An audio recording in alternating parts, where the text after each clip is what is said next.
Kalbe Farma bersama Teater Sanggar Cerita mempersembahkan serial Sandiwara Radio Babat Tanah Leluhur. Babat Tanah Leluhur. Bagus Anting Wulan. Kau sudah menguasai dengan baik jurus-jurus itu. Jurus-jurus dari Banyu Cakrabuana tingkatan kedua. Semua itu adalah berkat dari Sang Dewi. Terima kasih yang tidak terhingga saya ucapkan untuk Sang Dewi. Masih banyak yang harus kau pelajari di sini, Anting Wulan. Masih sangat banyak yang akan kuberikan padamu. Dan juga kau tidak perlu mengucapkan terima kasih padaku. Aku akan merasa bangga dan bahagia jika kelak setelah berhasil menempa dirimu di tempat ini, kau mau meluluskan permintaanku. Sebuah kisah kolosal dari tanah leluhur ratusan tahun yang silam di tanah Pasundan yang diwarnai dengan kekerasan, ambisi, keserakahan, iri dan dengki, serta cita-cita dan cinta anak manusia. Tempat ini kembali tenang. Goncangan itu mereda. Berbahaya sekali tempat ini. Itu, dinding itu rontok beberapa bagian. Hancur sudah catatan itu sebagian. Di bagian lainnya, sayang sekali. Bagian-bagian itu yang belum rusak. Aku akan mencoba untuk mengingatnya sebelum perlahan-lahan menjadi hancur semuanya. Kisah besar ini didukung oleh artis-artis Sanggar Prativi.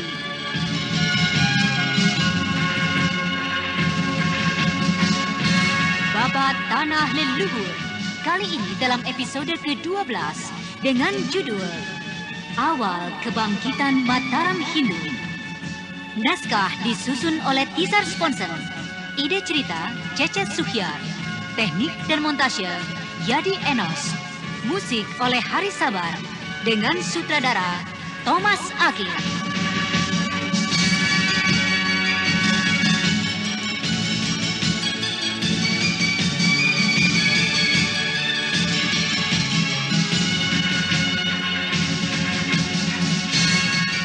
Pada seri yang ke-11 ini menampilkan Eli Ermawati sebagai Anting Wulan, Ana Rusli sebagai wanita agung, dan pembawa cerita Neni Sumardi.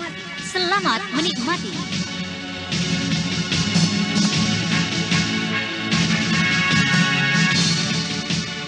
Pada kisah yang lalu diceritakan, Anting Wulan yang menyembunyikan diri di salah satu gua di antara ratusan gua di Bukit Batularang mendapat petunjuk dari Eyang Kaliman tentang Kitab Jala Sukma, tentang janji dari Eyang Kaliman untuk menceritakan Raden Saka Parwaguna. Malam itu, Anting Wulan dapat tertidur dengan tenang hingga pagi hari. Aku tidak mungkin berdiam diri, tidak berbuat sesuatu. Aku memang akan menunggu Kakang Saka menyelesaikan seluruh pelajaran dalam Jala Sukma. Tapi tidak dengan berdiam diri. Aku akan berlatih. Tapi tempat ini bukanlah tempat yang baik untukku. Jelangkong Hidup dan juga Raden Karmapala akan menghambat ketenanganku berlatih. Dan jika Eyang Resi sampai berhasil menemukan diriku di sini, itu pun akan menjadi hambatan juga bagiku. Aku akan mencari tempat yang cocok. Ya, tempat yang cocok. Gua bawah tanah. Aku melupakan tempat itu. Iya, entah masih berapa banyak lagi kuratan-kuratan Aji Banyu Cakrabuana yang belum kupelajari di sana. Iya, aku akan ke sana. Akan kucari si Tunggul kudaku. Sejak kemarin, aku tinggalkan dia di hutan perbatasan Gua Larang. Itu dia di sana. Si Tunggul masih setia menungguku. Tunggul!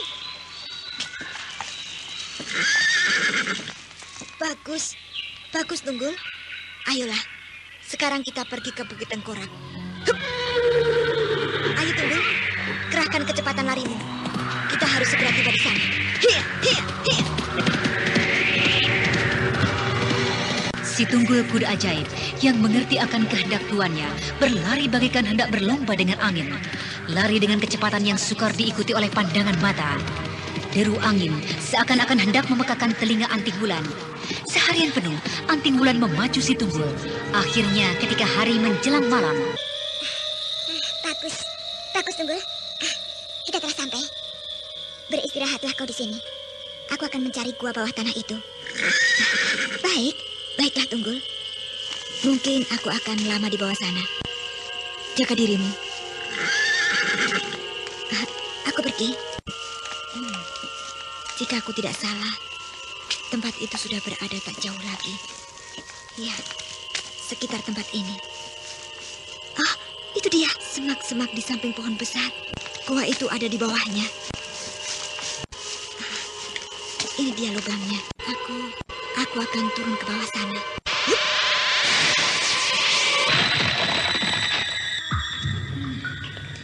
Gelap sekali di depan sana. Di bawah lubang sini masih ada cahaya, walaupun sangat suram, dari atas lubang sana. Ya, aku akan mencari batu api yang banyak terdapat di sekitar sini. Dan di dekat pintu kayu tebal di depanku ada 2 buah obor. Ya, aku akan meletakkan di sana ketika dahulu aku berada di tempat ini. Aku akan mencari batu api itu dahulu. Itu dia batu apinya. Itu, aku dapat melihat obornya. Setelah berhasil mendapat tahu dengan pasti letak obornya, Anting Wulan segera mengambil dan kemudian menyalakan obor yang memang sejak dahulu berada di tempat tersebut. Cukup jelas sekarang pandanganku. Akan kulihat ke dalam sana. Tempat ini masih saja seperti dahulu. Tidak ada perubahan sedikit pun. Katak dan ikan di kolam itu akan menjadi santapanku selama di sini. Guratan-guratan itu masih jelas terlihat di tempat ini. Aku harus mempelajarinya. Dari manakah aku harus memulainya? Ini semua telah kudapatkan. Ini Banyu Cakrabuana tingkatan kedua. Tingkatan kedua. Oh, rupanya belum seluruh bagian kupelajari. Ini bagian ini pun belum kupelajari. Menurut Sang Dewi, Banyu Cakrabuana terdiri dari 3 tingkatan. Aku telah mempelajari tingkatan pertama di tempat ini. Dan tingkatan kedua sebagian aku dapatkan langsung dari Sang Dewi, penguasa Laut Selatan. Tapi aku tidak melihat tingkatan ketiga di dinding ini. Apakah ada di tempat lain? Tidak ada. Apakah di tempat ini hanya terdapat 2 tingkatan Banyu Cakrabuana? Sudahlah, aku tidak perlu memikirkan tingkatan ketiganya. Tingkatan kedua pun masih cukup banyak yang harus kupelajari. Aku terlalu cepat mengambil keputusan menolak persyaratan yang diajukan oleh Sang Dewi.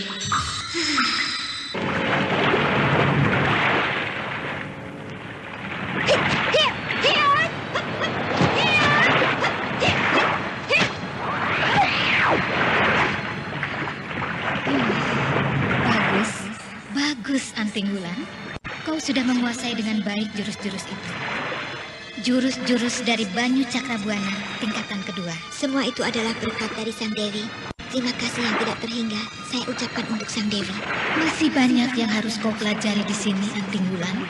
Masih sangat banyak yang akan kuberikan padamu. Dan juga kau tidak perlu mengucapkan terima kasih padaku. Aku akan merasa bangga dan bahagia Jika kelak setelah berhasil menempa dirimu di tempat ini, kau mau meluluskan permintaanku. Dan aku sangat berharap kau mau meluluskannya. Ya, aku sangat berharap. Apakah itu Sang Dewi? Katakanlah. Tidak perlu, Anting Wulan. Tidak perlu kukatakan sekarang. Kelak kau akan mengetahuinya juga. Teruskanlah latihanmu. Apakah sesungguhnya permintaan dari Sang Dewi? Sungguh-sungguh membuat aku menjadi penasaran. Aku tidak mungkin dapat berlatih dengan tenang jika aku tidak segera diberitahu.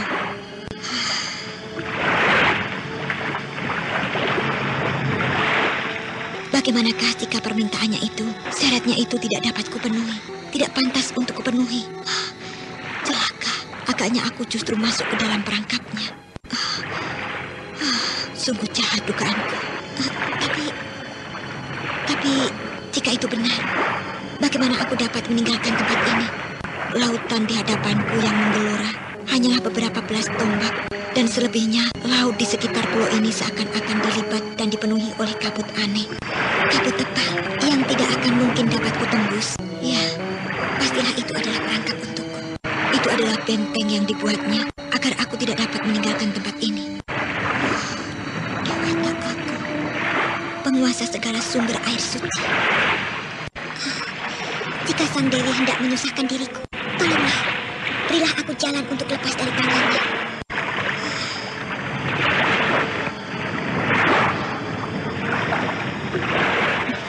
Aku akan menunggunya.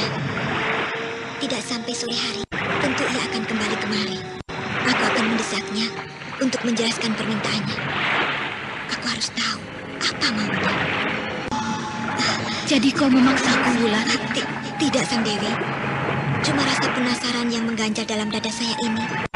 Jika tidak segera lenyap akan mengganggu latihan saya. Ya, baiklah. Jika kau memang ingin juga mengetahui keinginanku itu. Aku ingin jika satu saat kau telah menguasai Banu Cakrabuana dan menguasai ilmu-ilmuku yang lain. Kau mau untuk melaksanakan satu tugas, yaitu membantu seorang laki-laki muda untuk menjadi seorang manusia utama di tanah ini. Di bumi ini, Pasundan, Jawa, Nusantara, bahkan mancanegara. Kau mengabdi padanya, dan kau pun kelak akan menjadi seorang yang dihormati di bumi yang luas ini. Jadi itu kehendak Sang Dewi? Ya, itulah kehendakku, Wulan. Maaf, Sang Dewi. Saya tidak bisa memenuhi permintaan itu.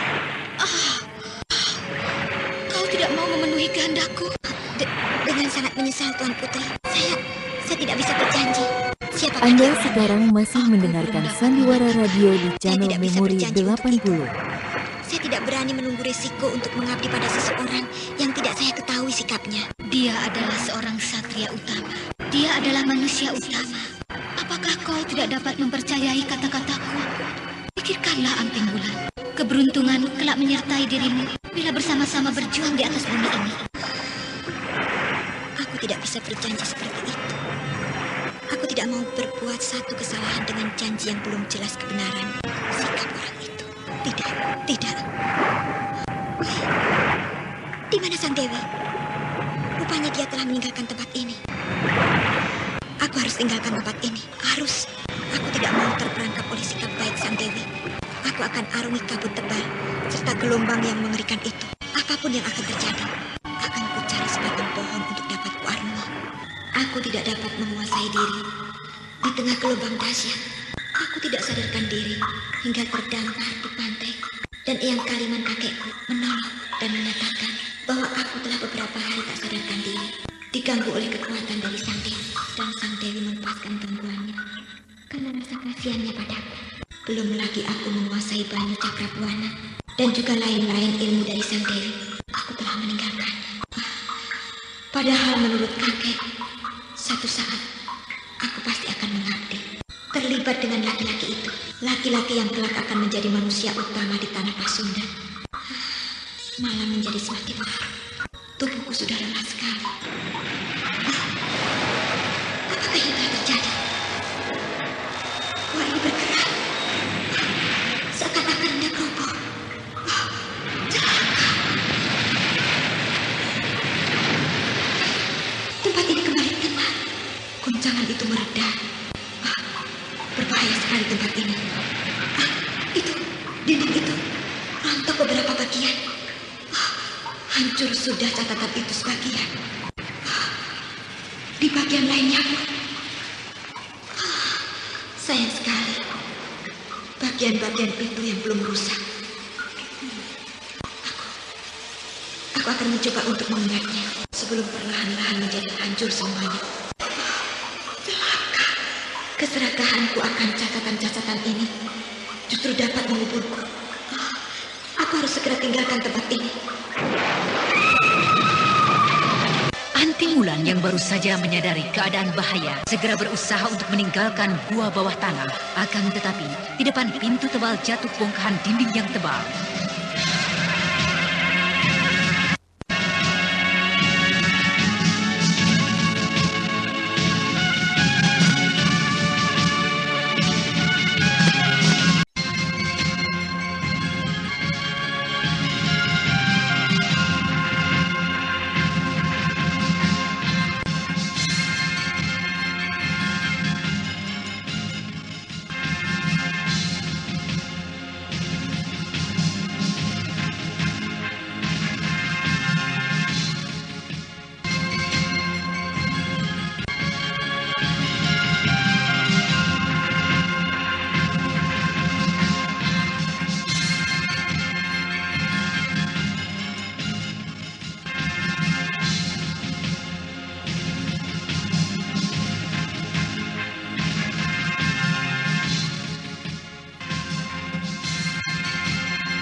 Anting Wulan yang berada di dalam gua bawah tanah Bukit Tengkorak terjebak oleh gempa yang mengguncangkan dan merontokkan bagian dinding samping dan atas. Celaka. Aku harus segera meninggalkan gua ini sebelum menjadi kuburanku.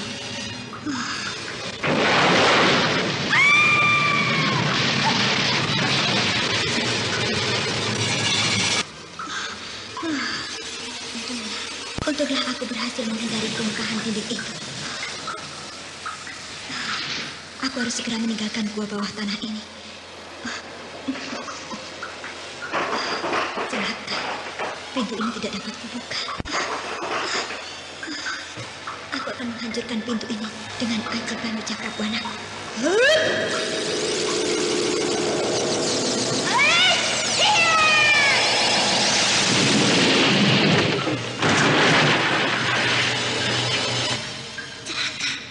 Karena perbuatanku, keadaan menjadi semakin parah. Nah, itu dia lubang untuk keluar. Terima kasih Dewata Agung, penguasa segala sumber air suci. Tanah tempatku berpinjak, berguncang.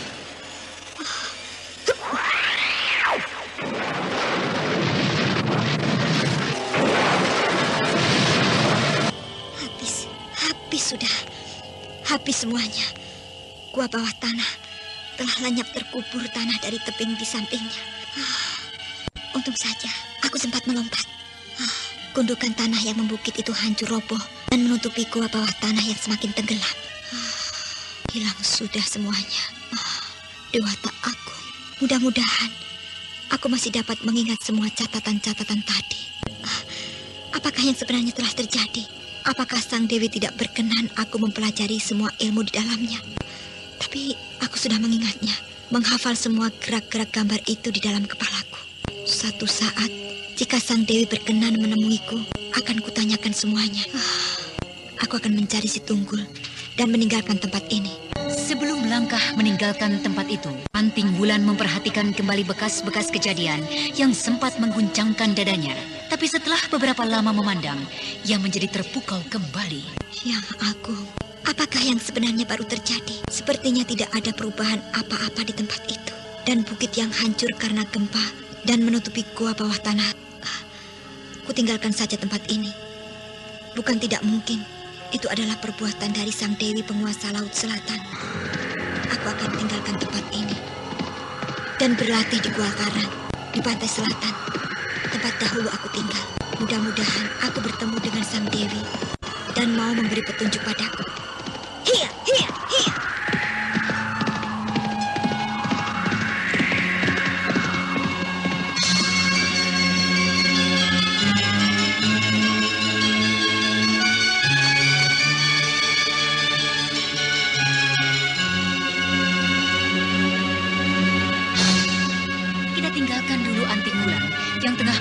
Gua Karang di pantai selatan. Sekarang marilah kita kembali ikuti kisah Raden Purbaya dan Cempaka. Pada kisah yang lalu diceritakan, Mamang Kuraya berhasil menekan Anting Wulan untuk melepaskan dan menyelesaikan masalahnya dengan Raden Purbaya. Dan setelah kembali bersama-sama dengan Cempaka dan kakeknya, Raden Purbaya segera kembali ke Karangsedana. Beberapa hari kemudian,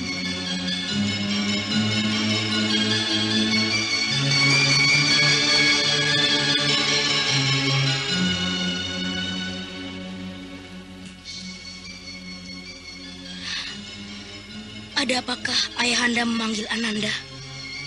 Duduklah, Purbaya anakku. Ada sedikit yang akan Ayahanda bicarakan denganmu. Apakah itu sehubungan dengan adik Paramita? Ya.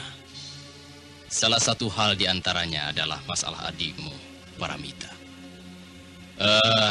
Di manakah sekarang gurumu berada? Kakek Mamang Kuraya sedang keluar dari istana. Ada apakah Ayahanda? Urusan-urusan kependekaran. Sampai kapan? Bukankah saat ini saya sudah kembali? Saya tidak pernah meninggalkan istana ini jika tidak dalam keadaan terpaksa. Anakku Purbaya. Sebenarnya sampai di manakah hubunganmu dengan Cempaka? Sebenarnya apa maksud Ayahanda dengan pertanyaan itu? Bagi saya, Kak Cempaka adalah satu-satunya orang terdekat di samping Ayahanda dan almarhum Ibunda. Bagus. Itu bagus. Aku menerima semua alasanmu itu, Purbaya. Aku menerima usulmu untuk melepaskan Cempaka dari ikatan hamba dan mengangkatnya menjadi seorang bangsawan yang terhormat. Dan kemudian mengangkatnya lebih tinggi lagi, yaitu kau anggap sebagaimana keluarga istana. Kau jajarkan dirinya sebagaimana dirimu. Kau panggil dia dengan sebutan kakak. Apakah Ayahanda menjadi kecewa dengan semua itu? Ayahanda tidak rela dan terpaksa mengabulkan keinginan Ananda. Tidak Purbaya anakku. Aku tidak kecewa jika hanya sampai di situ. Tidak. Aku menyukai anak itu. Secara turun-temurun, keluarganya telah mengabdi di istana ini. Aku menyukainya. Lalu, apakah maksud Ayahanda? Lalu kenapa kau sampai meninggalkan acara pernikahan beberapa waktu yang lalu? Kenapa? Meninggalkan Paramita sendiri di dalam kuil suci itu. Jika masalah hanya berhenti sampai pada diri Paramita, tidak akan terlalu memusingkan aku. Anak itu belum banyak mengerti tentang semuanya itu. Tapi ibundanya menjadi semakin kecewa dengan kejadian itu. Dan kini kau lihat sendiri. 2 hari setelah kedatanganmu kemari, dia tidak juga mau keluar menemui dirimu. Lalu, bagaimanakah dengan pertunangan saya itu, Ayahanda? Kau tanyakan itu? Pertunangan itu tentu saja tidak berubah. Aku sudah menjadi wali saat itu.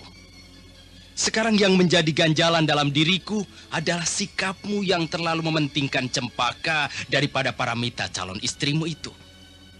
Kau meninggalkan upacara besar dan suci itu hanya karena Cempaka. Ayahanda. Pasukan! Siap! Lancang kanan! Gerak! Berhitung! 1, 2, 3. Kah? Hei! Kenapa ini? Baris kau pakai batuk-batuk segala. Sini kamu! Aduh, saya sakit batuk, Pak. Bagaimana ini, Pak? Minum nih. Bombat. Bomnya batuk. Pasti sembuh. Apa, Pak? Bombat? Wah, bombat memang hebat. Batuk saya langsung lenyap. Dan siap, Pak. Bombat, bombat, bombat. Ya, kini ada Bombat, si tablet kuning segi 6 dengan formula ampuh yang bekerja hebat sekuat bom. Bombat menghilangkan segala macam batuk seperti batuk kering, batuk berdahak, batuk bronkitis, batuk alergi, dan batuk karena merokok. Bombat bekerja sekuat bom. Bombat, bomnya segala macam batuk. Produksi KB Pharma.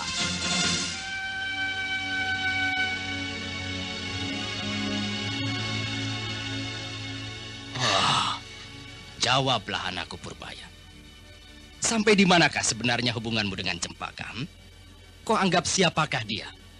Hingga kau menyampingkan Paramita dan juga ayahandamu ini dengan merusak acara pesta suci itu. Ayahanda, Kak Cempaka bagi saya adalah sangat berarti. Saya tidak bisa membiarkan Kak Cempaka mendapat celaka sementara saya asik berpesta. Tidak, Ayahanda. Saya akan menjadi seorang yang terkutuk jika membiarkannya dalam bahaya. Budinya tidak terhitung lagi. Dia telah mengambil sikap, menentukan pilihan sikap yang terberat, penuh dengan resiko dan tantangan, hanya untuk mengabdi pada kita yang bukan lagi seorang junjungan. Pengabdiannya selama dalam pelarian terhadap saya dan almarhum ibunda adalah pengabdian seorang hamba yang tanpa pamrih. Karena itu, saya tidak bisa membiarkannya dalam bahaya. Keselamatannya adalah keselamatan saya. Penderitaannya adalah penderitaan saya. Aku mempunyai satu lagi pertanyaan Purbaya. Aku minta kau dapat menjawab secara tegas.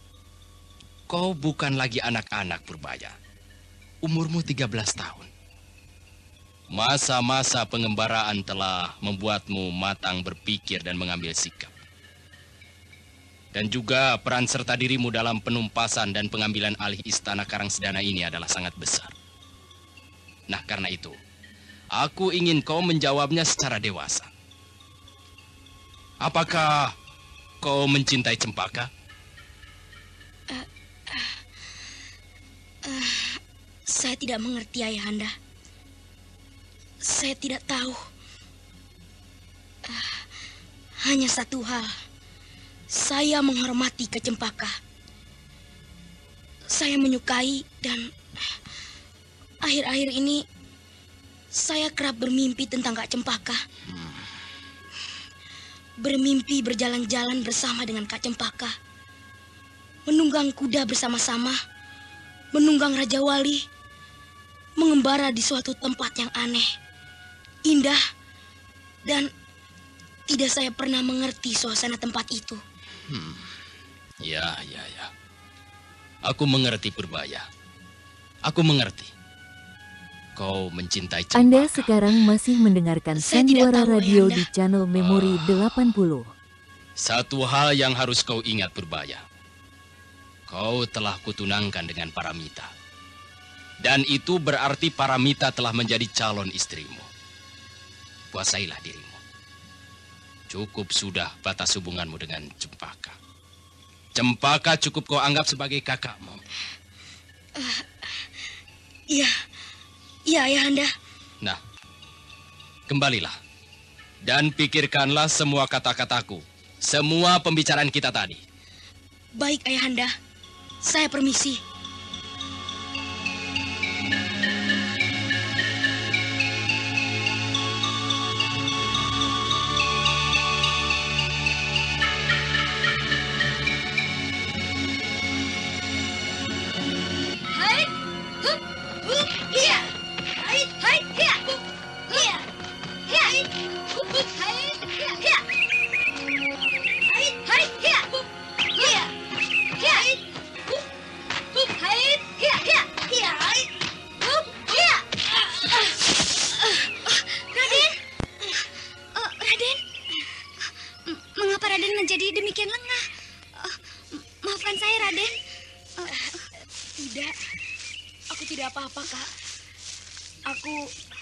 Waspada. Ada apa, Raden? Mengapa Raden bisa sampai demikian lengahnya? Apakah ada persoalan yang mengganggu pikiran Raden? Tidak. Aku hanya kurang tidur tadi malam. Hingga tingkat kewaspadaanku menjadi lemah. Aku tidak apa-apa. Rasa sakit itu sudah hilang sekarang. Marilah kita berlatih kembali. Ayo, Kak. Kak Cempaka, ada apa? Ayolah kita berlatih kembali. Tidak, Raden. Sebaiknya Raden beristirahat saja. Keadaan Raden saat ini tidak dalam keadaan baik. Kita berlatih besok saja. Baiklah, jika memang Kak Cempaka menghendaki begitu. Kita kembali ke istana. Raden, kembalilah dahulu. Saya akan menyusul nanti. Ada apakah, Kak? Kenapa si Kakak Cempaka jadi demikian anehnya?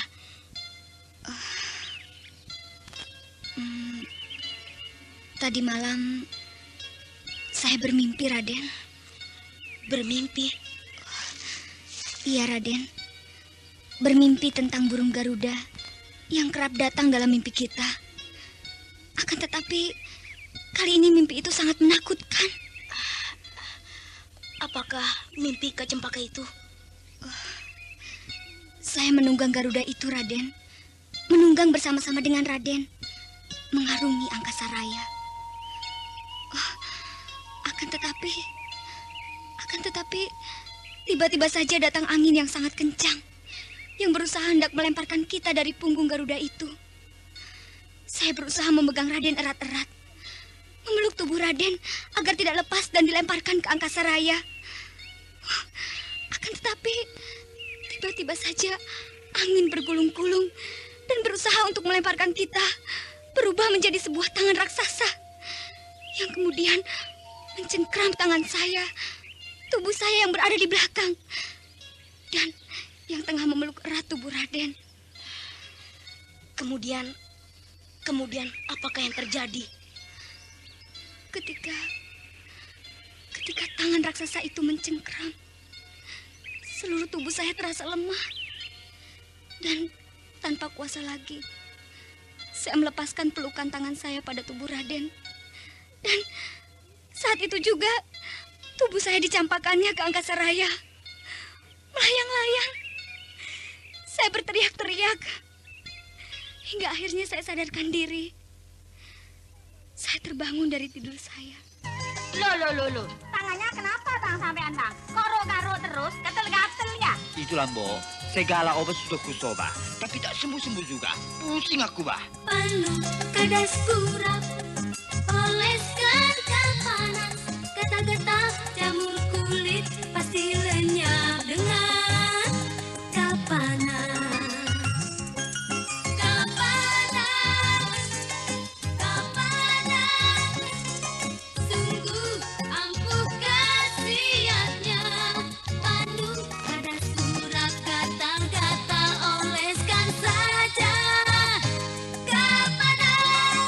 Benar, Kalpanax sangat efektif membasmi panu, kadas kurap dan gatal jamur. Kalpanax, begitu dioleskan langsung terasa khasiatnya. Sediakan selalu Kalpanax. Kalpanax menjaga kulit tetap halus mulus, bebas dari gangguan jamur kulit. Oleskan saja Kalpanax. Produksi Kalbe Farma.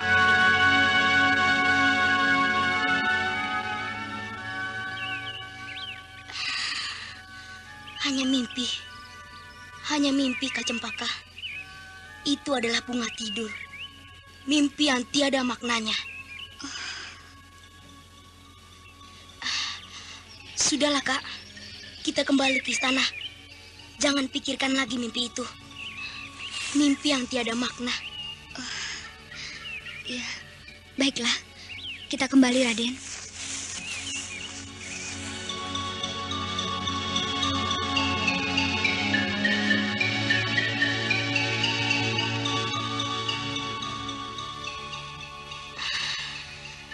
Apakah makna dari mimpi Kak Cempaka?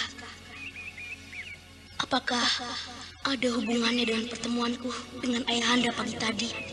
Ayahanda tidak menghendaki hubunganku dengan Kak Cempaka terlalu jauh. Aku tidak bisa meninggalkan Kak Cempaka. Aku tidak bisa berpisah darinya. Aku menyayangi Kak Cempaka. Aku sangat menyayanginya. Raden Purbaya meninggalkan hutan kecil di pinggir kota Raja Karangsedana sambil sesekali menghibur Cempaka tentang makna dari mimpinya. Akan tetapi, di dalam kepala dan dada Raden Purbaya sendiri bergelut berbagai macam kemungkinan yang akan terjadi dengan mereka sehubungan dengan mimpi dan sikap ayahandanya.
Raden Purbaya menjadi gundah hatinya mendengar sikap ayahandanya yang tidak menyukai Cempaka. Terlebih lagi setelah mendengar mimpi Cempaka. Mimpi yang seakan-akan mempunyai makna yang kurang baik bagi hubungan mereka berdua. Sementara itu Ratih, permaisuri dari almarhum Prabu Suntana, masih saja mengurung dirinya dalam kamarnya sampai suatu ketika. Siapa itu, Mita? Coba kau bukakan pintu ya. Baik, Ibunda. Oh ya, tunggu Mita. Ada apa, Bunda? Dengar, jika yang datang adalah utusan dari Baginda Aji Konda, katakan bahwa aku sedang sakit. Aku tidak bisa bertemu dan menemui siapapun. Dan jika yang datang adalah Purbaya, ingat ya, kau tidak boleh menemuinya. Bunda, jangan membantah, Mita. Dengar kata-kataku. Bukakan pintu itu. Baik, Bunda.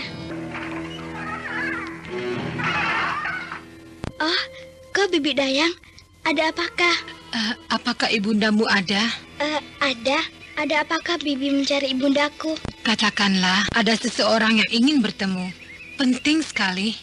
Ibunda tidak bisa bertemu dengan siapapun. Ibunda sedang dalam keadaan sakit. Tapi sayang sekali. Begini, katakanlah aku datang dengan membawa pesan dari seseorang. Dan untuk mengetuk pintu ini pun, aku menunggu-nunggu kesempatan sejak kemarin. Katakan, aku tidak ingin kedatanganku terlihat oleh siapapun, juga oleh Dayang Pandan yang menjaga kalian. Siapa itu, Mita? Bibi Dayang Ulam hendak datang menghadap Ibunda. Suruh dia masuk. Aku akan menerimanya. Baik, Bunda. Mari, masuklah Bibi Dayang. Terima kasih.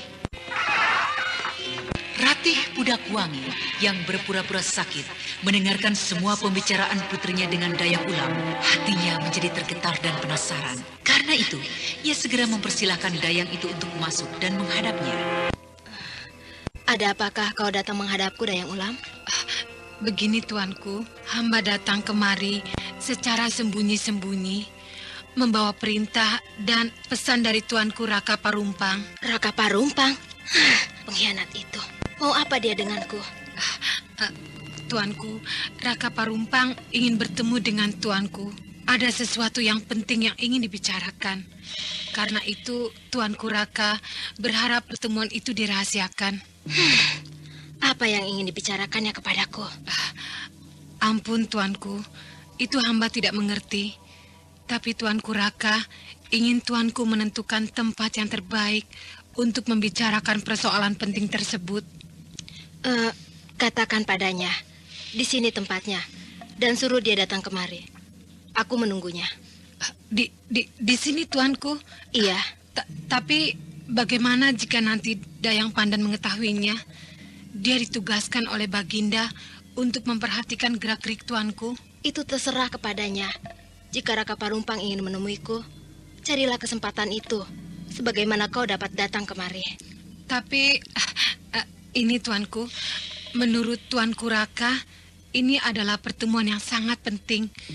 Akan sangat berbahaya dan mencurigakan sekali jika Baginda sampai mengetahui kedatangannya kemari. Itu adalah urusannya. Jika dia memang ingin bicara, sampaikan saja semua kata-kataku tadi. Nah, Dayang Ulam, pergilah. Baiklah, saya permisi, tuanku. Apakah yang hendak dibicarakan oleh si pengkhianat itu? Apa maksudnya mendekati aku? Raka Parumpang adalah satu-satunya pengikut almarhum Kakang Suntana yang berhasil duduk kembali di istana ini. Dasar penjilat rendah.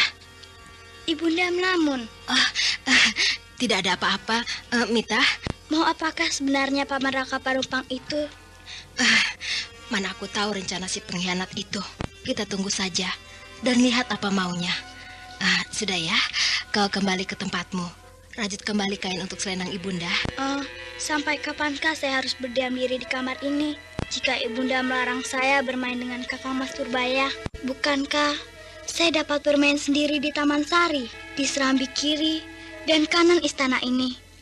Atau di halaman istana ini dengan para pengawal dalam? Diamlah, jangan menjadi cengeng seperti itu, Paramita. Temani ibumu di sini ya, dan teruskan pekerjaanmu tadi. Baik ibunda.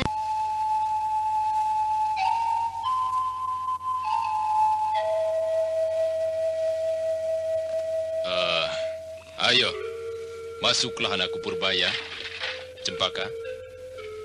Masuklah kemari dan duduklah dekat sisiku. Ayo. Ayolah, Kak. Jangan menjadi sungkan seperti itu. Iya, Raden.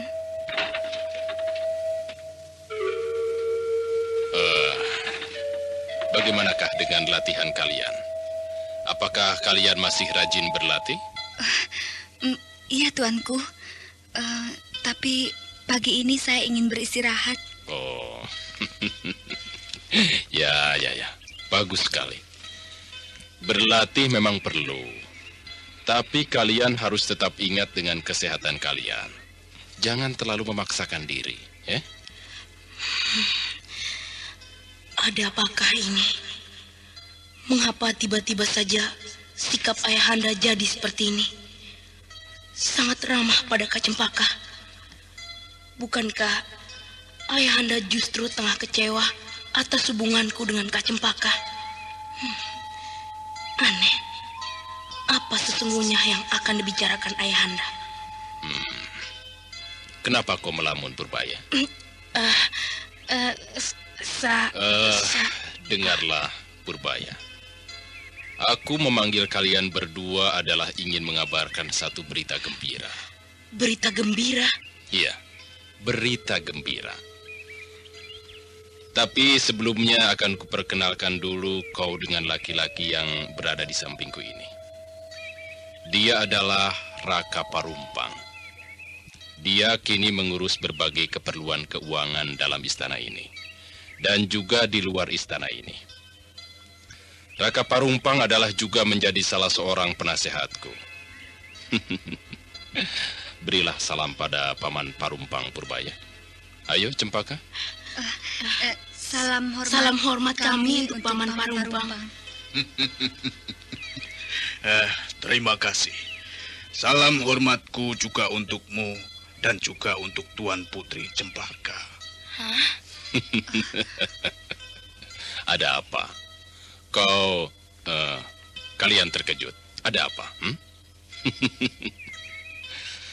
Karena itulah kalian berdua kupanggil menghadap kemari. Aku hendak mengumumkan satu berita yang sangat penting. Yaitu mengingat akan jasa-jasa Cempaka. Kini ia kuangkat menjadi putri angkatku. Putri angkat dari aku, Aji Konda. Aji Konda penguasa Karangsedana ini. Kak Cempaka, ucapan segera terima kasih dan hanturkan sembah sujud pada Ayahanda. Kak Cempaka. Iya, terima kasih tuh, Ayahanda. Terimalah sembah sujud Ananda. Nah, bagaimana Cempaka? Bagaimana perasaanmu atas keputusanku itu? Bahagia tiada terkira, Tuanku. Keputusan itu merupakan karunia yang sangat luar biasa. Terima kasih. Beberapa saat lagi, 2 atau 3 hari lagi, aku akan mengumumkan berita ini ke seluruh negeri. Raden Purbaya melonjak gembira atas karunia yang diberikan ayahandanya pada Cempaka. Sedangkan Cempaka menunduk ketika keluar dari Paseban Agung. Kau sungguh cerdik, Raka Parumpang. Kau sangat cerdik. Dadaku ini menjadi lega dengan sikap anakku itu. Usulmu itu memang sebuah pemecahan yang terbaik. Lalu siapakah pemuda yang kelak akan kujodohkan dengannya? Karena Cempaka ini telah menjadi putri angkat tuanku, maka tuanku harus mencarikan jodoh baginya. Seorang pemuda yang terpilih dari bangsawan istana ini, tuanku. Iya. Akan segera kucarikan dan kukabarkan, dan segalanya pun akan selesai. Aku tidak ingin istri dari sahabatku almarhum menjadi kecewa, apalagi menjadi dendam. Aku ingin Karangsedana hidup tenang, aman, dan sejahtera. Ya, dan jalan itu adalah satu-satunya jalan yang terbaik yang dapat tuanku ambil. Terima kasih, Raka. Terima kasih.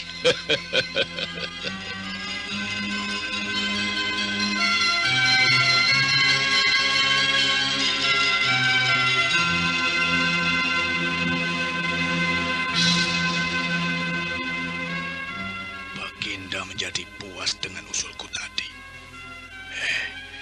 Sekarang aku akan mencari Dayang Ulam dan menanyakan hasil pertemuannya dengan Ratih Pudakwangi, istri almarhum Kakang Sentana. Tuanku. Oh, kau Dayang Ulam. Kebetulan sekali. Aku sedang mencari-carimu. Bagaimana dengan pertemuanmu itu? Begini, Tuanku. Tuanku Ratih bersedia bertemu dengan Tuanku Raka. Dan bilik Tuanku Ratih adalah tempatnya. Oh, bagaimana mungkin? Itu sudah menjadi keputusan dari Tuanku Ratih. Jika memang Tuanku ingin bertemu, datang ke sana. Benar-benar keras sikap istri Kakang Sentana. Ya, baiklah. Kau kembali ke tempatmu. Aku akan berusaha untuk menemuinya. Berhati-hatilah, Tuanku. Hamba permisi. Baiklah. Aku akan mencoba mencari kesempatan untuk menemuinya. Ruangnya tidak terlalu jauh dari tempat ini. Ya, di belakang kuil Siwa Agung. Baik, akan kucoba mengamati apakah ada Dayang Pandan di depan biliknya. Mengapa sunyi sekali? Tidak ada orang di sekitar biliknya. Aneh. Oh iya, aku harus mempergunakan kesempatan ini. Aku harus bertemu dengan Ratih. Dia harus menentukan sikap. Dan aku harus bekerja sama dengannya.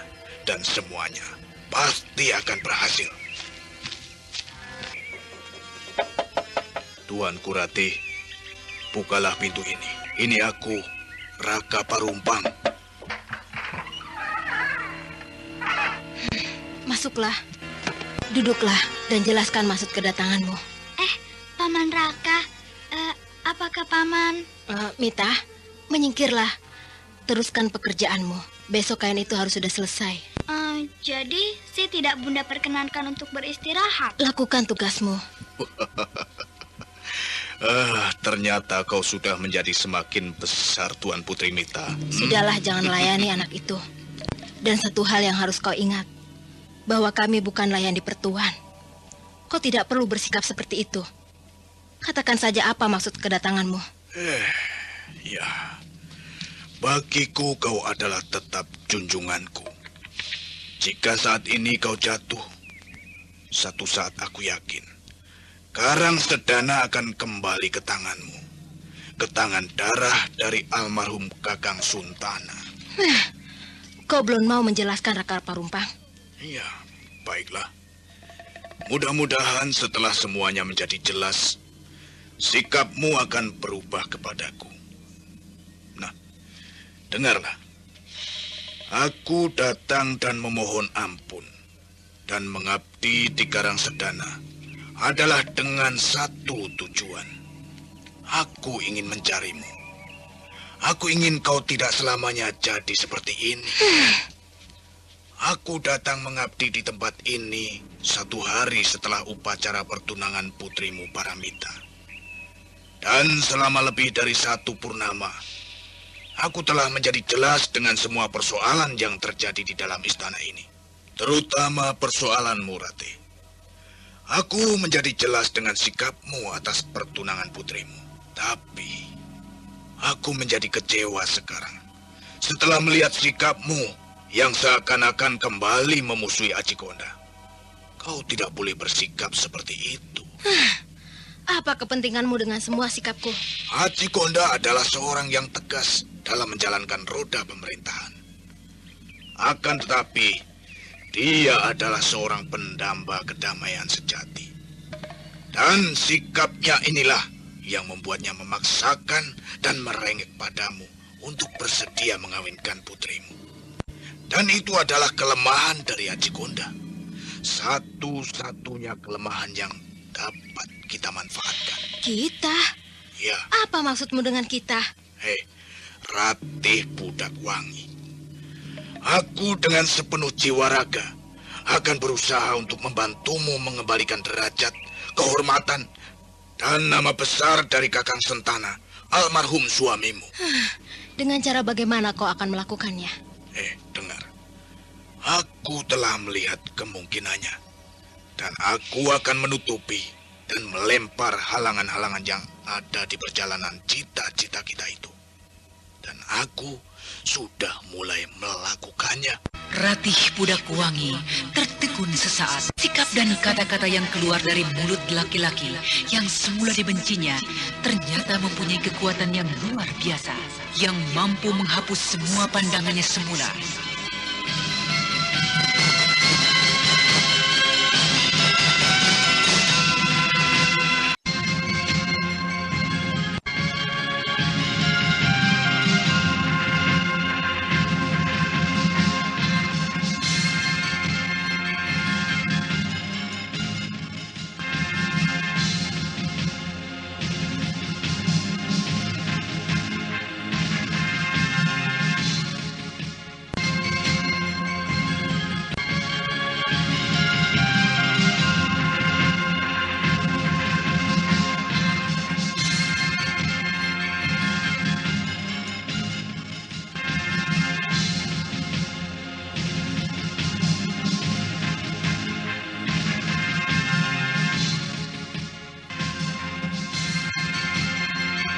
Anda sekarang masih mendengarkan Sandiwara Radio di channel Memori 80.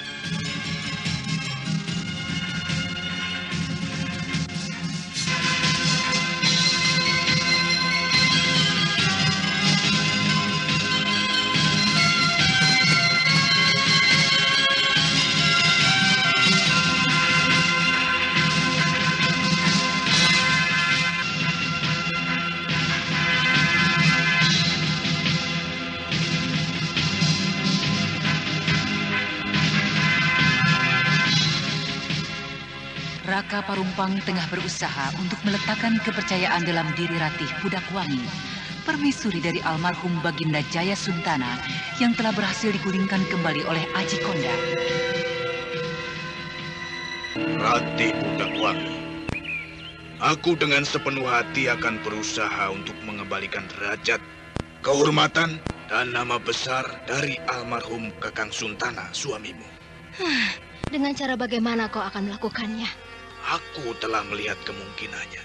Dan aku akan menutupi dan melempar semua halangan dan rintangan yang ada dalam perjalanan cita-cita kita itu. Dan aku sudah mulai melakukannya. Lalu apa yang akan kau lakukan kemudian? Nah, dengarlah semua kata-kataku. Ikutilah semua petunjukku. Dan satu hal yang harus kau lakukan pertama-tama ialah pulihkan kembali hubunganmu dengan Aji Konda. Dan biarkan Paramita bertemu kembali dengan Purbaya. Aji Konda akan menjadi yakin dengan sikapmu. Dan ia pasti akan membuat keputusan-keputusan yang akan menguatkan kedudukanmu kelak. Tidak semudah yang kau duga, Raka Parumpang. Purbaya memang telah ditunangkan dengan Paramita. Tapi itu adalah kehendak dari Baginda sendiri. Dan Purbaya sendiri kelihatan tidak sepenuhnya menerima keputusan itu. Apakah kau mengkhawatirkan dayang dari Raden Purbaya? Cempaka, Kau mengetahui semua itu? Jangan kau khawatirkan anak itu, Rati. Aku sudah mengaturnya. Ketika Baginda meminta pertimbangan dariku, aku telah memanfaatkan kesempatan itu. Nona kecil itu sekarang bukan lagi halangan bagi rencanamu, rencana kita. Dalam waktu singkat, Cempaka yang telah diangkat menjadi anak angkat dari Aji Konda akan dikawinkan dengan salah seorang bangsawan dalam istana ini. Benarkah demikian, Kakang Raka? Maafkan aku. Kegembiraanku atas semua rencanamu telah membuat aku lupa daratan. Bolehkah aku memanggilmu dengan sebutan Kakang? Wah, dengan sangat gembira. Jika kau tidak keberatan, Ratih. Terima kasih, Kakang. Jika kau benar-benar akan membantuku mengembalikan semua kekuasaan di Karangsendana ini, aku sangat berterima kasih sekali. Dan atas semua budimu itu, Aku bersedia membayarnya dengan cara apapun. Sudah. Simpanlah semua terima kasih itu, Adik Rati. Sekarang yang terpenting adalah kepercayaan di antara kita dalam pekerjaan ini. Dan tugasmu yang pertama adalah membuka kembali hubunganmu dengan Aji Konda. Dan juga menguasai anakmu Paramita dengan sepenuhnya. Karena pada satu saat, peranan Paramita akan sangat besar sekali. Nah, itulah pesan pertamaku. Aku akan pergi sekarang. Kau lihatlah. Apakah ada orang di luar? Tinggalkan tempat ini dengan tenang, Kakang Raka. Aku telah menyiapkan segala-galanya. Dayang Pandan telah kuperintahkan keluar untuk mencari perlengkapan untuk anakku menenun. Dan aku baru saja membagi-bagikan pakaian pada dayang-dayang penjaga kuil. Iya.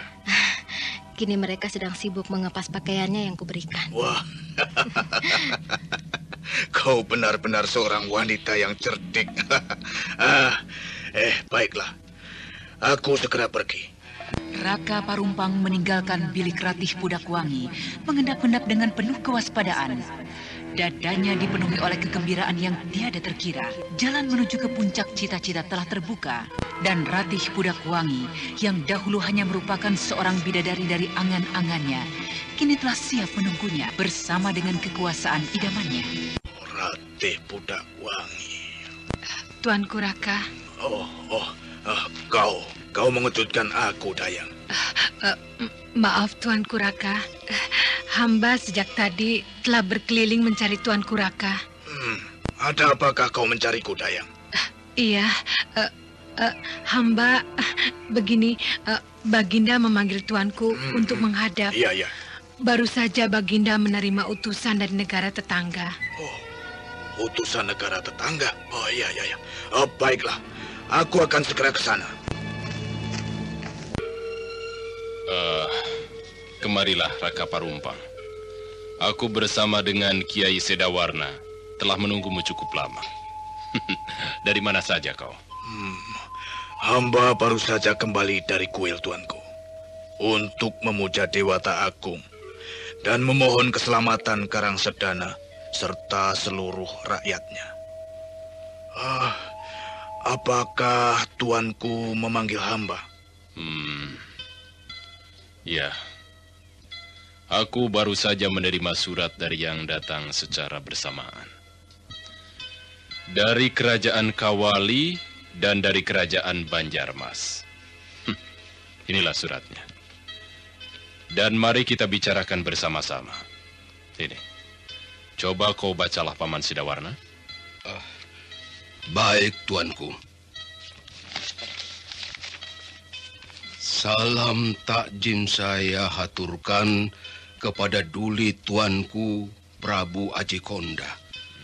Bersama ini saya menghaturkan sebuah lencana pusaka dari kerajaan kami, kerajaan Banjarmas. Dan pada kesempatan lain, sebelum purnama mendatang, kami akan datang menghaturkan upeti ke hadapan Tuanku Aji Konda. Mulai saat ini, kami dari Banjarmas menyatakan diri berada di bawah kekuasaan Karangsedana. Tertanda Sri Buana Pandi Alam. Itulah Paman Sedawarna, Adi Raka Parumpang. Dan ini sebuah surat dari kerajaan Kawali. Yang isinya tidak berbeda dengan surat tadi. Nah, sekarang bagaimana pendapat Paman Sedawarna dan juga Adi Raka Parumpang tentang kedua surat ini? Apa yang sebenarnya telah terjadi? Tuanku, isi surat itu memang sangatlah mengejutkan hamba. Hamba kira begitu juga dengan Tuanku dan Adi Raka Parumpang. Iya. Tapi menurut pengamatan hamba, isi surat itu memang mempunyai alasan, dan alasan itu kira-kira sebagai berikut. Dengan jatuhnya Galuh ke tangan Indraprasta, berarti Prabu Sora akan menguasai Galuh yang secara tidak langsung berdiri di atas seluruh kerajaan di tanah Sunda ini. Karena saat itu Galuh adalah yang terbesar dan kerajaan-kerajaan lain seperti Kawali, Banjarmas, dan kerajaan-kerajaan lain yang semula mengakui kebesaran Galuh, kini harus menghadapi kemungkinan yang pahit, yaitu tunduk pada Prabu Sora. Tapi Sri Buana Pandi Alam yang mengetahui akan sikap dari Prabu Sora mengambil satu langkah yang cepat dan tepat, yaitu menyatakan diri tunduk dan takluk pada tuanku Aji Konda. Rencana yang tepat? Apa maksud Paman Sedawarna? Karena dengan menyatakan diri tunduk dan takluk pada Karang Sedana, mereka akan terlindung dari sikap buruk Prabu Sora. Mengapa bisa demikian? Oh iya. Kesimpulan Paman Sedawarna ini aneh sekali. Anda sekarang masih mendengarkan Sandiwara Radio di channel Memori 80. Pertempuran di mulut gerbang kota raja Karang Sedana yang disaksikan oleh puluhan ribu prajurit dan pendukung Karang Sedana telah sampai ke seluruh tanah Pasundan ini. Tentang kegagahan putra tuanku yang mengakhlakkan Resi Amista. Dan saya pun yakin bahwa bertolak dari hal atau Prabu Sora tidak akan sembarangan bertindak terhadap Karang Sedana. Ya. Jadi bagaimana pendapat Paman berdua? Apakah aku terima keinginannya hendak menyatakan diri tunduk dan takluk? Kenapa harus tuanku tolak? Ini adalah sebuah kesempatan yang tidak akan mungkin dapat tuanku temukan. Ini adalah sebuah karunia dewata yang tiada terkira. Karang Sedana dapat menjadi besar dengan tanpa kekerasan, tanpa perang. Semua ini adalah berkat dari anakku Purbaya. Berkat dari pengalamannya selama pengembaraannya yang panjang. Iya, dan kelak pada satu saat Karang Sedana akan kembali menjadi besar sebagaimana dahulu 100 tahun yang lalu, saat mana masih bernama Sunda, Kerajaan Sunda. Anda sekarang masih mendengarkan Sandiwara Radio di channel Memori 80. Riwayat itu memang hendak dihapuskan. Bukan hanya merupakan kehendak pemerintah Galuh saat itu, tapi juga kehendak dari kakek moyangku dulu.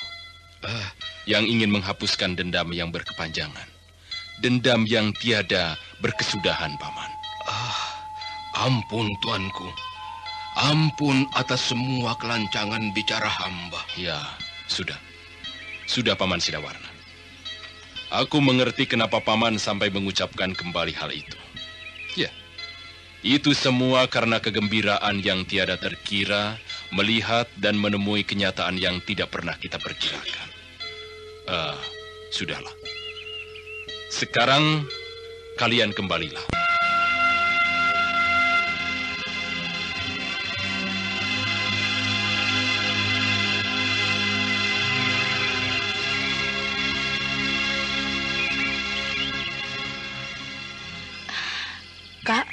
Kak Cempaka?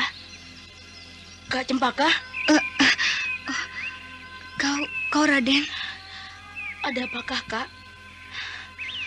Mengapa kakak termenung seperti itu? Tidak Raden. Saya hanya tidak. Saya tidak memikirkan apa-apa. Kak Cempaka, berterus teranglah. Apa sebenarnya yang menjadi buah pikiran kakak? Tidak Raden. Tahukah kau Raden, mimpiku itu agaknya akan menjadi kenyataan. Keputusan pengangkatan aku sebagai anak angkat secara tidak langsung merupakan satu keputusan untuk menutup kesempatanku untuk gila.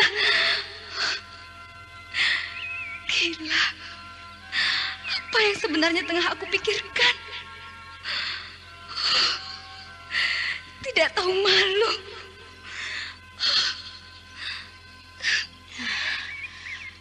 Ada apakah Kak Cempaka? Mengapa kakak tiba-tiba saja melamun kembali?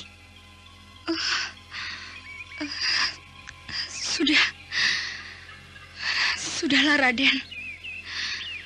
Biarkanlah saya sendiri di sini. Maafkan saya. Kak Cempaka masih juga memanggil saya dengan sebutan Raden. Bukankah kakak sudah mendengar sendiri keputusan yang telah diutarakan ayahanda tadi?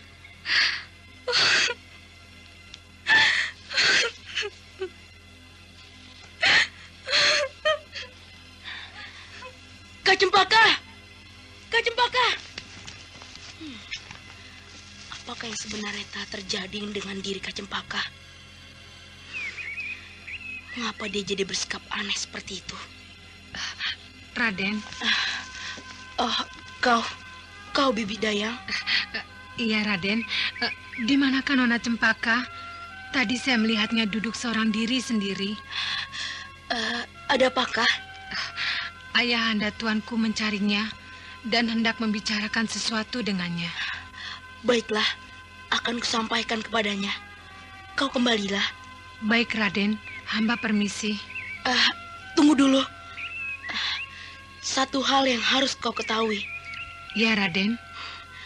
Kemarin Ayahanda Prabu telah memutuskan bahwa Kak Cempaka diangkat menjadi putri angkatnya. Karena itu, kau harus memanggilnya dengan sebutan Tuan Putri. Tuan Putri Cempaka. Baiklah Raden. Nah, sekarang tinggalkanlah tempat ini. Aku yang akan membawa Tuan Putri Cempaka menghadap Ayahanda. Saya permisi Raden. Aku harus segera menemukan Kak Cempaka. Panggilan ini pastilah akan menghiburnya. Aku yakin pastilah Kak Cempaka masuk ke dalam kamarnya dan menguncinya. Akan ku ketuk pintu kamarnya secara perlahan-lahan. Kak Cempaka? Kak Cempaka? Kak Cempaka? Bukalah pintu ini. Kak Cempaka, Ayahanda memanggilmu. Memanggilku? Iya, memanggilmu. Menurut Dayang yang diperintahkan Ayahanda, Ayahanda ingin membicarakan masalah yang sangat penting. Kak Cempaka, Kak Cempaka. Raden Purbaya menjadi terkejut melihat Cempaka yang tiba-tiba saja jatuh tak sadarkan diri di hadapannya. Segera saja ia mengangkat tubuh gadis muda yang cantik itu dan kemudian mencoba untuk menyadarkannya dengan mengurut-ngurut setelah beberapa saat berusaha menyadarkannya. Aduh, kepalaku pusing Raden. Pusing? Ada apa kakak? Kenapa tiba-tiba saja jadi seperti ini? Apakah sesungguhnya yang menjadikan kakak seperti ini? Tidak Raden. Tidak apa-apa. Ayo, marilah. Mari kita menghadap Ayahanda.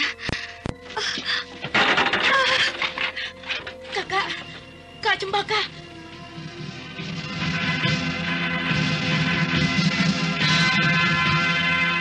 Raden Purbaya terkejut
Raden Purbaya menjadi bingung dan tak habis mengerti mengapa Cempaka tiba-tiba saja jadi tak sadarkan diri setelah mendengar berita panggilan dari ayahandanya.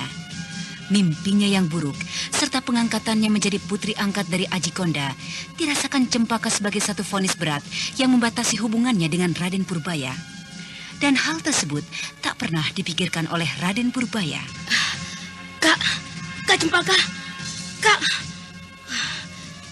Cempaka pingsan kembali. Apakah sebenarnya yang telah mengganggu pikirannya? Aku akan mencoba menyadarkannya kembali. Kak Cempaka.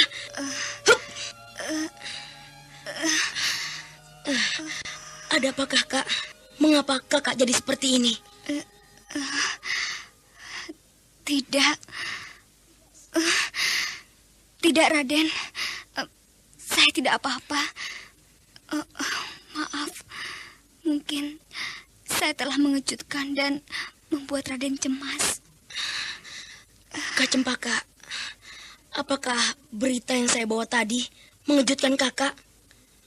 2 kali Kak Cempaka pingsan ketika saya katakan berita panggilan itu. Dan saya ajak menghadap ayahanda. Ada apakah sebenarnya?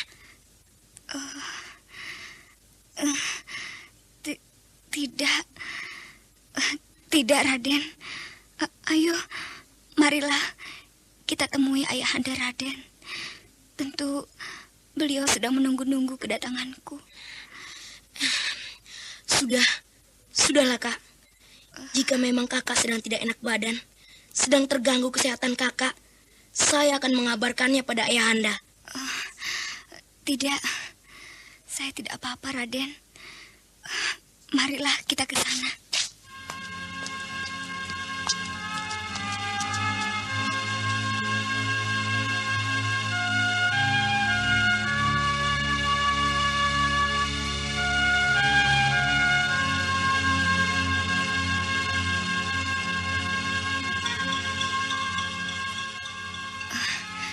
Sembah sujud hamba haturkan pada ayahanda Prabu. Aku terima sembah sujudmu, Ananda Cempaka. Duduklah di dekat sini lagi. Ayo. Baik, ayahanda. Dan kau Purbaya, tinggalkanlah tempat ini. Pembicaraanku kali ini tidak boleh kau dengar. Ini adalah menyangkut masalah pribadi dari kakakmu Cempaka. Baiklah, ayahanda. Saya permisi. Aku ingat dahulu dengan Nyi Inot ibumu. Beberapa hari setelah kau dilahirkan, ibumu datang menghadap aku dan istriku Rara Angken. Dia menghadap untuk minta izin memberikan nama Cempaka padamu. Dia meminta izin padaku dan pada istriku, karena Cempaka adalah bunga kesayangan istriku. Tentunya kau masih ingat sebagian besar Taman Sari dahulu dipenuhi dengan bunga cempaka, ya? Dan sekarang pun kukira kau masih akan dapat melihat sisa-sisanya. Tidak aku sangka, Kau sekarang menjadi orang terdekat denganku, menjadi anak angkatku. Semua itu terjadi adalah berkat kemurahan serta kebijaksanaan Ayahanda yang tidak memandang hina pada Ananda. Tidak anakku Cempaka, tidak. Semua itu adalah karena kebijaksanaan yang agung, yang maha bijaksana. Ayahanda Prabu sangat bijaksana. Semoga para dewa memberikan berkah, umur panjang, dan kesejahteraan untuk Ayahanda Prabu selamanya. Anak baik, anak baik. Aku tahu kau adalah seorang anak yang baik. Karena itu aku akan melengkapi anugerahku padamu. Aku akan mengawinkanmu dengan salah seorang pemuda bangsawan tertinggi istana ini. Jika kata-kata Aji Konda ditujukan kepada orang lain dan bukan kepada Cempaka, kata-kata itu memang merupakan satu karunia, satu lagu indah dari Kahyangan. Tapi sayang sekali, kata-kata dan berita itu diperuntukkan bagi Cempaka. Kabar yang seharusnya merupakan lagu indah bagi Cempaka, seakan-akan lonceng dan trompet kematian.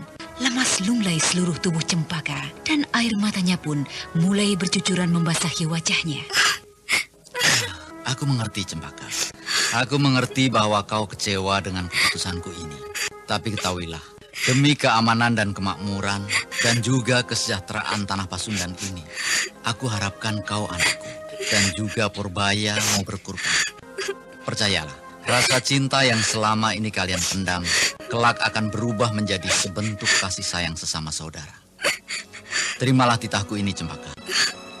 Titah Tuanku akan hamba junjung tinggi, apapun adanya.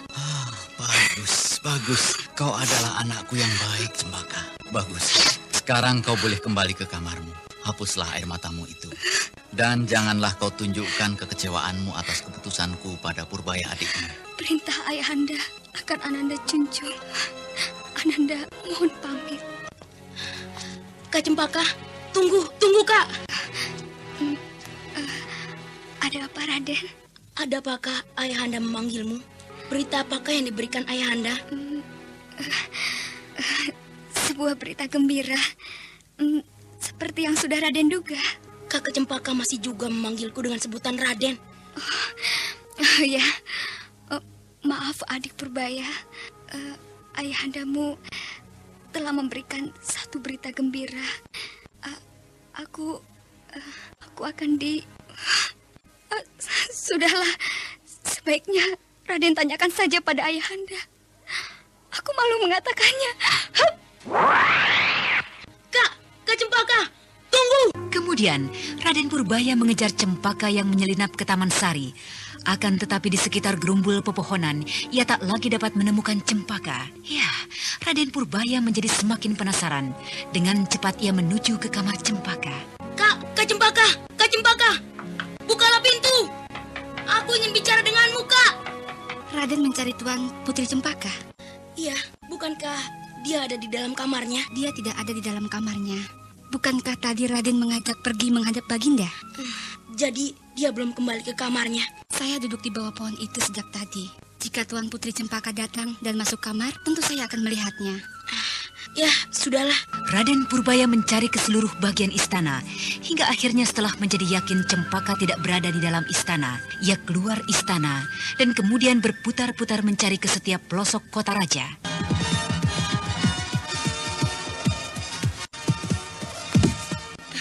Hampir setiap pelosok kota raja sudah kucari, tapi tidak juga kulihat bayangannya. Agaknya ada sesuatu yang disembunyikan Ayahanda dan juga Kak Cempaka.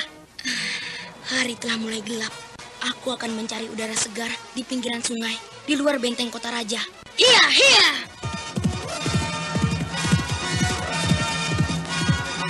Sejenak, Raden Purbaya mematung di atas kudanya. Ia tak tahu harus berbuat apa lagi untuk menghilangkan kepepatan hatinya. Turun ataukah kembali lagi ke istana? Terlihat bocah yang kini mulai meningkat remaja itu kembali digeluti oleh rasa gelisah. Berkali-kali ia menarik nafas dan menengok entah kemana. Akan tetapi, kemudian terlihat ia melompat dari punggung kudanya, melenting tinggi, kemudian hinggap di atas batu besar di tengah sungai, dan dilepaskannya semua kepepatan hatinya dengan teriakan panjang.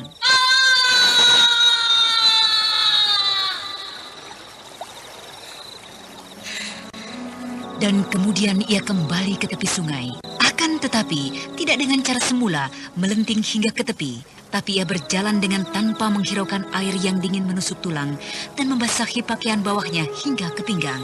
Dan kemudian, Raden Purbaya merebahkan dirinya di rerumputan tak jauh dari tepi sungai, terlentang memandang jauh ke angkasa raya. Gelombang samudra, janganlah menjadi pemisah dan jarak antara kita. Dan secuil pengalaman yang kita dapatkan selama ini, janganlah dibiarkan sebagai kenangan sunyi. Laksana kumbang ia hinggap di antara kita, memberi madu tapi sekaligus bisa. Serba terselubung, serba berkerudung. Karena itu menjeritlah tanpa tedeng aling-aling semu. Cinta, cinta, cinta. Kakek, keluarlah. Kemana saja kakek selama ini? Kek! Ini aku di sini, bocah. Sedang apa kau tadi di sungai? Aku melihat kau berteriak bagaikan seekor monyet yang menang bertarung. Lucu sekali. Bukankah pakaian yang kau kenakan adalah pakaian istana? Kenapa kau basahi dan kau rebahkan tubuhmu tanpa memilih tempat yang bersih? Kotor itu. Ujar-ujar yang kakek ucapkan itu sangatlah menyentuh hatiku. Ujar-ujar yang mana? Yang mana? Ujar-ujar tadi. Kakek keterlaluan. Pastilah kakek menyindir saya dengan ujar-ujar tadi. Tunggu dulu. Ujar-ujar yang mana? Ujar-ujar tentang cinta yang tersembunyi. Cinta? Kau bilang apa? Apa kau mengerti ujar-ujar tadi? Oh, luar biasa sekali. Karena cinta orang menjadi pandai. Karena cinta orang pun dapat menjadi bodoh. Karena cinta orang menjadi kuat. Tapi karena cinta pula orang menjadi letoy. Orang gila dapat menjadi waras dan orang waras dapat menjadi gila. Kakek, aku bersungguh-sungguh. Berilah petunjuk apa yang harus saya lakukan. Oh, melakukan apa?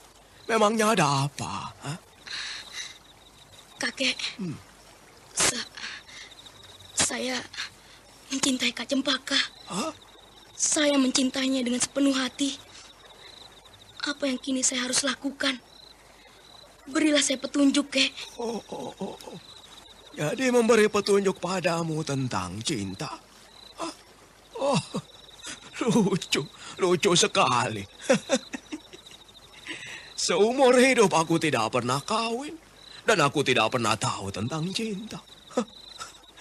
Aku memiliki cinta, tapi aku tidak pernah merasakannya. Lalu sekarang kau ingin meminta petunjuk dariku. Petunjuk apa, bocah?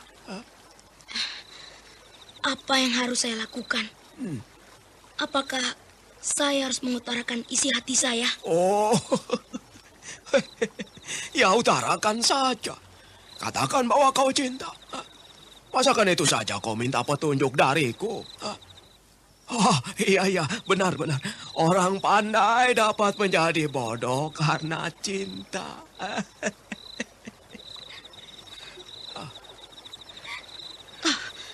Siapakah itu? Kak Cempaka. Kakek menyembunyikan Kak Cempaka. Duduklah Purbaya, kita akan bicara. Aku sudah bertemu dengan Cempaka lebih dulu, sebelum kau datang ke tempat ini. Cempaka, keluarlah. Ayo keluarlah, Cempaka. Kau berada di sini, Kak Cempaka. Ya. Aku sudah mengerti semua persoalan kalian. Persoalan ayahandamu. Ya, aku tahu kini bahwa kau cucuku Purbaya mencintai Cempaka. Dan Cempaka pun sudah menjelaskan isi hatinya padaku. Tapi ketahuilah cucuku, Tidak selamanya cinta harus berakhir dalam suatu bentuk perkawinan. Ayahandamu mempunyai persoalan yang pelik. Dan satu-satunya jalan untuk menyelesaikannya adalah pengorbanan kalian. Pengorbanan cinta kalian. Apa maksud kakek? Sore tadi ayahandamu memanggil Cempaka untuk membicarakan masalah perkawinannya dengan salah seorang bangsawan istana. Ya, keputusan itu dibuat pastilah atas dasar rencana perkawinan dengan Paramita. Perkawinanmu maksudku. Sikap ayahmu sudah jelas. Beliau ingin menutup kemungkinan dendam yang berkepanjangan, Purbaya. Dan untuk itulah, kalian yang menjadi korbannya. Tapi, kenapa harus Kak Cempaka juga dilibatkan? Ya, itu untuk menutup kemungkinan-kemungkinan yang dapat menghambat perkawinanmu dengan Paramita. Dan kini semuanya tergantung pada dirimu, Purbaya. Cempaka tidak dapat berbuat lain menghadapi ayahandamu selain menerima keputusan itu. Lalu dirimu sendiri, apakah kau akan menolak dan mengecewakan ayahmu? Dan membuka peluang dendam yang menurut ayahmu dapat timbul? Atau kau akan menerima keputusan itu dengan mengorbankan cintamu, cinta kalian? Tetapi peluang dendam akan menjadi tertutup dan hilang. Dan Karangsedana akan menjadi tetap aman dan sejahtera. Nah, semuanya kini tergantung di atas pundakmu.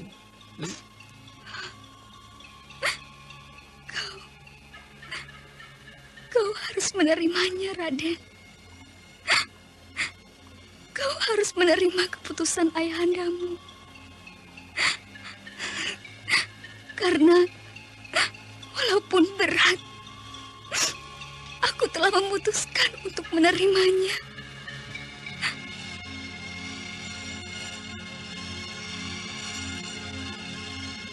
Raden Purbaya tidak menjawab sedikit pun, karena sesungguhnya lah ia tak kuasa untuk menjawabnya. Perlahan-lahan, Raden Purbaya bangkit dan kemudian menghampiri kudanya.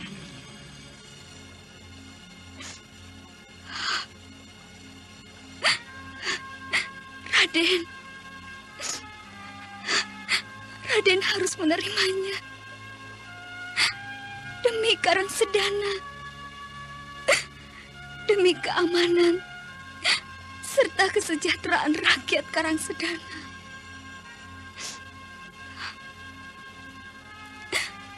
Raden tentu akan menerima keputusan itu, bukan? Ya, kita akan menerimanya. Kita harus menerimanya. Maafkan atas semua sikap ayahanda Kak Cempaka. Hiya, hiya!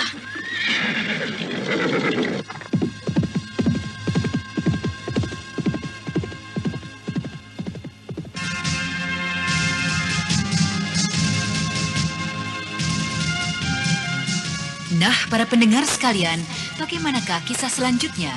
Untuk mengetahui jawabannya, ikutilah kisah Babat Tanah Leluhur ini dalam episode ke-12, Awal Kebangkitan Mataram Hindu, yang dipersembahkan oleh Bombat dan Kalpanax bersama Teater Sanggar Cerita di radio kesayangan Anda. Sampai jumpa.